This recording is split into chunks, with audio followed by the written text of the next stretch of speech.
Assalamu alaikum, lovely students. I'll talk about an important topic. This topic is put and keep. তোমরা অবশ্যই put and keep ভার্বের ব্যবহার নিয়ে confused হয়ে যাও, কারণ because they have similar meaning, কারণ তাদের একই অর্থ আছে। পুট অর্থ রাখা অর্থ বেঙ্গলি মিনিং, কিপ অর্থ রাখা অর্থ। তখন এই কারণে তোমরা কনফিউজড হয়ে যাও। এখন এক্সাম্পল দিলে তোমরা বুঝতে পারবে।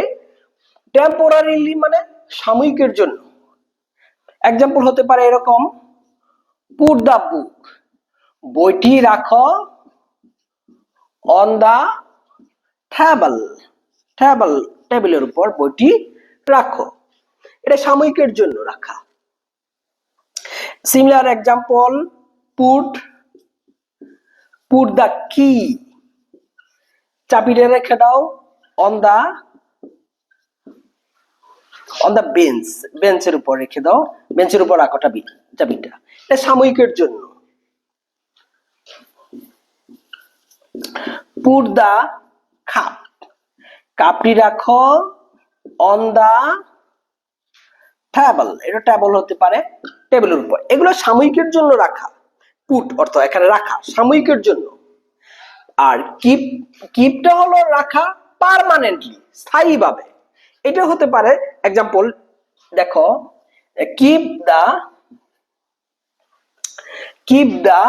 কি, যেমন কি, চাবিটা রেখে দাও কোথায়, একটু সেফলি রাখো, ইন এ সেফ প্লেস, নিরাপদ স্থান। এই দেখো, এটা স্থায়ীভাবে রাখা, স্থায়ীভাবে স্টোর করা, ইন এ সেফ প্লেস। এটা মানে কি স্টোর করা, মজুদ কোথায়, নিরাপদে স্টোর করা, সেভ করা। দেখেছো? অ্যানাদার এক্সাম্পল হতে পারে কি, এবার বাবা তোমরা যেমন কিপ দিস মানি, এই টাকাটা রেখে দাও ইনে একটা পিগি ব্যাংক।